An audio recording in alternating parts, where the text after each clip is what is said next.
লেগে ভাত খাচ্ছি, পেঁয়াজের স্যালাড দিয়েছি, এই যে মাংস, আর মাংস খাওয়া হবে। যে মাংসটা করলাম অল্প অল্প করে নিই, খেয়ে দেখি কেমন হয়েছে। পুরো টপ একদম হেভি টেস্ট হয়েছে না মিষ্টু? মনোযোগ দিয়ে দেখো, খেয়ে যাচ্ছে। সামনেই দেখো আজকে তোমাদের একটা নতুন রান্না করো, দেশি মুরগি। দেখো দেশি মুরগি, এই যে আলু দিয়ে দেশি মুরগির ঝোল করব, খেতে অসাধারণ লাগবে। তাই পাতলা প্লেন সিম্পল, হালকা হালকা গরম পড়ছে, এই গরমে এইরকমই রান্না খেতে দারুণ লাগবে। আর আজকে রবিবারের বাজার তারপরে ধুয়ে নিয়েছি, ওখানে ম্যারিনেট করে নিই, সরাসরি রান্না করব। এদিকে তেল গরম করতে দিয়েছি, তেল গরম হয়ে গেছে। এই আলুগুলো এবারে তেল সর্ষের তেলেই ভাজবো, কারণ সর্ষের তেলেই রান্না করবো, যখন সর্ষের তেলেই ভাজবো। আলুগুলো আগে ভেজে নিই। ওর মধ্যে আমি একটু নুন আর একটু হলুদ দিয়ে দিলাম। আর নতুন আলু তো, নতুন আলুর জন্য মাংস দিতে হবে, তাই আলুগুলো আগে ভালো করে ভেজে নিই, লাল করে নিয়েছি। তেলটা রয়েছে, এই তেলেই করব।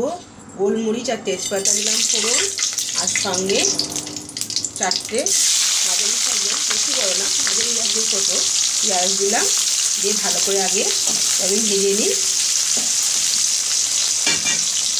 পেঁয়াজটা হালকা হালকা লাল লাল ভাজা হয়ে গেছে। এবার একটা মাঝারি একটু বড় সাইজের টমেটো দিচ্ছি, কেন দই দেবো না। আর বেশি এই গরম পড়ছে, বেশি টক টক ভাব চলে আসবে, তাই টমেটোই শুধু দেবো। দিয়ে একটু নুনও সাথে দিয়ে দিলাম, এবার তাড়াতাড়ি মিক্সড হয়ে যাক।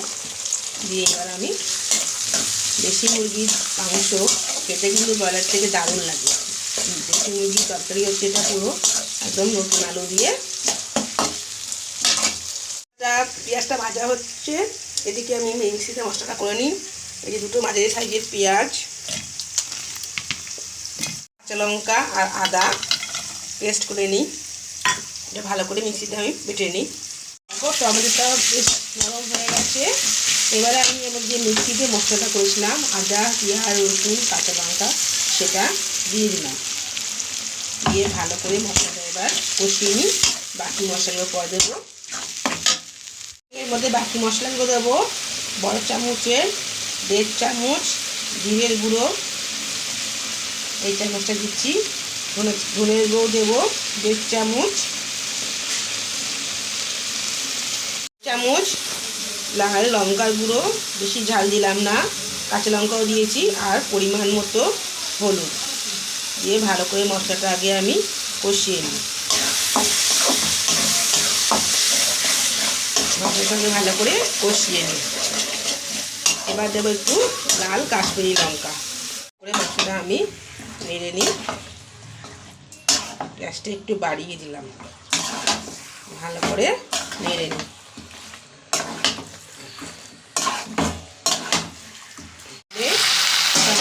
হয়ে গেছে। এবার আমি মাংসের মধ্যে আগে মশলা ধোয়া জলটা দিয়ে দেবো।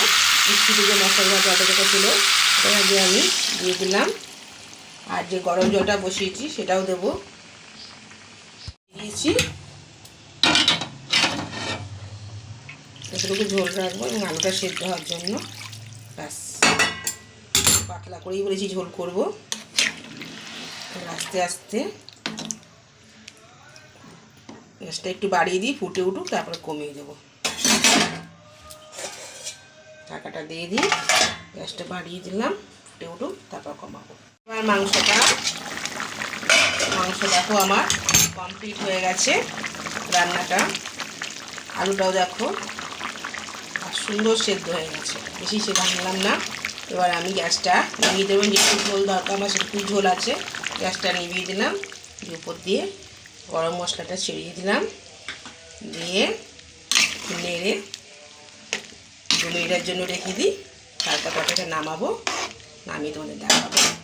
খেতে কিন্তু দারুণ সেন্ট বেরোচ্ছে। দেশি মুরগির মাংসের ঝোল খেতে কিন্তু সত্যি খুবই ভালো। নামিয়ে তারপর দেখাচ্ছি করেছি। আর সেই শাক ভাজা, ছোলার শাক দেখাবো, আর ছেলের জন্য আলু ভাজা, ব্যাস প্লেন, আর কিছু করারই। তার মধ্যে অনেক দেরি হয়ে গেছে, ওদের খেতে দিই। খেতে হয়েছে, ক পিস দিয়েছি? 4 পিস দিয়েছি। হ্যাঁ, কেমন লাগছে? ঝোলটা পাতলা মতো। বল তো কেমন লাগছে। আর যেন